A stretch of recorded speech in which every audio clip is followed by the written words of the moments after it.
So a couple of people have asked me about when they watch my videos, they said, Steve, you're always so upbeat and you're so positive all the time about, you have good things to say and all these things. It's, you don't really have a lot of negativity. So like, how do you stay so positive all the time?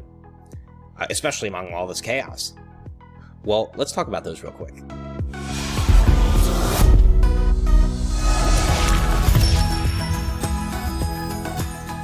What's up, guys? Steve Bizzagany, Philly's real estate agent. So like I said before, we're going to be talking about how I stay so positive amid things like coronavirus or, riots and crazy things like that. And when the world seems to be falling and the sky seems to be falling, the world's falling apart, sky's falling down, like, how do I stay so positive? And it basically comes down to three things, and it's called controlling your attitude, your energy, and your effort.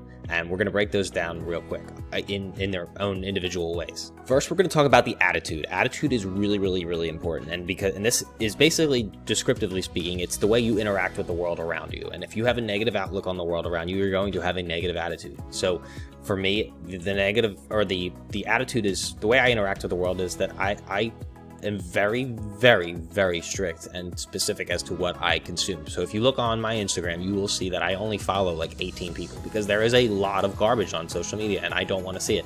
The things that I follow on Facebook, I might be and this is no offense to anybody, but we might be friends on Facebook, but I'm probably not following you, because I'm very specific as to what I want to see in my newsfeed, because I don't want to see negative stuff in my newsfeed. The only thing I see in my newsfeed are all positive things. They're all upbeat things.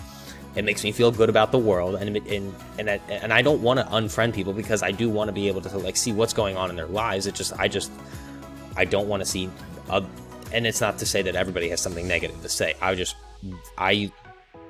just very particular because it's like when it comes to our mind, it's garbage in, garbage out, and good stuff in, good stuff out. So basically it's what are you reading, what are you watching, and what are you listening to? And I want to make sure that what I'm reading, watching, and listening to are all very good things so that my attitude stays positive all the time. Well, not all the time. I mean, if I'm on a high forever, I'm not really just positive. I'm pretty much that would be like on drugs. But having a good attitude for as much as, having higher highs and higher lows actually is what I meant. The second thing is energy, and that kind of ties in a little bit with attitude, because if your attitude is positive, your energy kind of tends to follow the attitude. So if you're in a positive attitude, your energy will follow in a positive way as well. So for me, I wake up at 3:45 in the morning and I get all of my stuff done, and I have starting off with a workout, and the workout makes me physically feel good, that I actually my body feels good, and because I'm happy and feeling content with my own physical body, then the mind follows that, and the mind is like, okay, good, the body's feeling good, the mind is feeling good, and that keeps me upbeat and positive, and it makes me just feel good overall about life. And plus I have so much to be thankful for, with a beautiful wife, a beautiful house, a beautiful dogs, a beautiful son, hopefully, as long as he looks more like Ashley rather than me. So we have all kinds of things to be happy about. So that keeps the energy as well. It keeps the energy up on the positive side as well. So let's talk lastly real quick about effort. Effort is basically I guess kind of the glue that holds it all together. So this is where you get the most reward, because when you see the hard work that you put in, for me, waking up at 3:45 in the morning every day for the last 3 or 4 or 5 years, however long it's been, that discipline gives tremendous freedom and reward.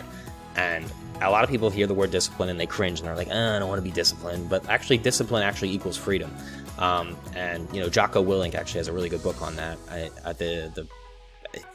Basically, discipline is the equivalent of being free all the time. And if you have your stuff structured the right way, you can do things that you've never wanted to do because everything's planned out the right way. So for me, a lot of my office administrative tasks are all done before 7 or 8 a.m., which leaves me the rest of the day to talk to clients and do things that I want to do. So that effort is rewarding. And like I said, it's the glue that kind of holds all three of them together. And then also, it's even financially speaking, if you are someone who has a lot of debt and you are constantly paying it down and paying it down, that effort, you'll eventually see after enough time goes by, you'll see that the debt starts to go down.